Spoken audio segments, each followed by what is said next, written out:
ಈಗ ನೀವು ಹೇಳ್ತೀರಾ, ನೀವೆಷ್ಟು ಸಿಕ್ಸ್ ಪ್ಯಾಕ್ ಆ್ಯಬ್ಸ್ ಮಾಡಿಬಿಟ್ಟು ಶೋ ಮಾಡ್ತಿದ್ದೀರಾ? ನೀವು ಕಮೆಂಟ್ ಮಾಡೋರಾಗಿರ್ಬೋದು, ಟ್ರಾಲ್ ಮಾಡೋರಾಗಿರ್ಬೋದು, ಯಾರೇ ಆಗಲಿ, ಏನೋ ಒಂದು ಇನ್ನೊಬ್ರನ್ನ ನೀವು ನಿಂದಿಸ್ತೀರಾ ಬಿಟ್ಟರೆ ನೀವೇನು ಸಾಧನೆ ಮಾಡಿ ತೋರಿಸಿಲ್ಲ. ನೀವು ಅಷ್ಟು ಕೆಪಾಸಿಟಿ ಇರೋರಾದರೆ ಯಾವುದೋ ಮಿಸ್ ಇಂಡಿಯಾಗೆ ಬಂದ್ಬಿಟ್ಟು ಹೇಳಿ. ಇನ್ನು ಕೆಲವರು ಯಾರು ಏನಂತಾರೆ, ಎಲ್ಲ ಡ್ರೆಸ್ನು ಸಖತ್ತಾಗಿ ಕ್ಯಾರಿ ಮಾಡ್ತೀನ ಅಂತ ಅಂತಾರೆ. ಯಾವುದೋ ಒಂದು ಚೂಡಿದಾರ್ ಹಾಕೊಂಡಿರೋ ದಿವಸ ನಿಮಗೆ ಡಿಸೈನರ್ ಅವಶ್ಯಕತೆ ಇದೆ ಅಂತ ಮೆಸೇಜ್ ಹಾಕ್ತಾರೆ. ಹೌದು ಗುರು, ನಾನು ಯಾವುದೋ ಒಂದು ಟೆಂಪಲ್ಗೆ ಹೋಗ್ಬೇಕಾದ್ರೆ ನಾನು ಸಿಂಪಲಾಗಿ ಒಂದು ಚೂಡಿದಾರ್ ರೆಡಿಮೇಡ್ ಹಾಕೊಂಡು ಹೋಗೋದಕ್ಕೆ ಇಷ್ಟಪಡ್ತೀನಿ. ನಿನಗೇನೋ, ನಾನು ಅದನ್ನು ದುಡ್ಡು ಕೊಡ್ತಾನೆ ತೊಗೊಂಡಿದ್ದೀನಿ, ನಿನಗೇನು problem? So people will comment no matter what you do. And ಸಣ್ಣ ಇದ್ರೇ ಮನುಷ್ಯ ಹೆಲ್ದಿ ಅಂತ ಹೇಳೋಕ್ಕಾಗಲ್ಲ. ಒಂದು ರೌಂಡ್ ದಪ್ಪ ಆಗಿದ ತಕ್ಷಣ ಅವ್ರು ಅನ್ಹೆಲ್ದಿ ಆಗಿಬಿಟ್ಟಿದ್ದಾರೆ ಅಂತ ಹೇಳೋಕ್ಕಾಗಲ್ಲ. ನಾನು ಹೆಲ್ತ್ ವೈಸಲ್ಲಿ ನನಗಿರೋ ತಲೆನೋವಲ್ಲಿ ನಾನು ಇಷ್ಟು ಮೇಂಟೈನ್ ಮಾಡಿರೋದು ನನಗೆ ತುಂಬ ದೊಡ್ಡ ವಿಷಯ. ಅದು ಬೇರೆಯವ್ರಿಗೆ ನಾನು ಎಕ್ಸ್ಪ್ಲೇನ್ ಮಾಡೋಕ್ಕೂ ಇಷ್ಟಪಡಲ್ಲ, ಅರ್ಥ ಮಾಡ್ಸೋಕ್ಕೂ ಇಷ್ಟಪಡಲ್ಲ, ಏನೂ ಇಷ್ಟಪಡಲ್ಲ.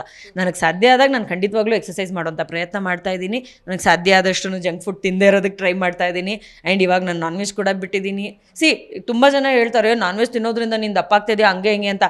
ಈಗ ನಾನು ಒಂದು ತಿಂಗಳಿಂದ ಬಿಟ್ಟಿದ್ದೀನಿ, ಯಾವ ಅರ್ಧ ಕೆಜಿನೂ ಏನೂ ಡಿಫ್ರೆನ್ಸ್ ಆಗಿಲ್ಲ. So it is not that what ಏನಂತಾರೆ ನಾನ್ ವೆಜ್ ತಿನ್ನೋದ್ರಿಂದ ಮಾತ್ರ ದಪ್ಪ ಆಗ್ತಿದ್ದಾರೆ ಅನ್ನೋದು ಆ್ಯಕ್ಚುಲಿ ಸುಳ್ಳಾಗುತ್ತೆ. ನನಗಿದು ಎಕ್ಸ್ಪೀರಿಯನ್ಸ್ ಫಸ್ಟ್ ಟೈಮ್. ಯಾಕಂದರೆ ಇದೇ ಮೊದಲನೇ ಸಲ ನಾನು 1 ತಿಂಗಳು ಮೇಲೆ ನಾನ್ ವೆಜ್ ತಿನ್ನೋದನ್ನು ಬಿಟ್ಟಿರೋದು.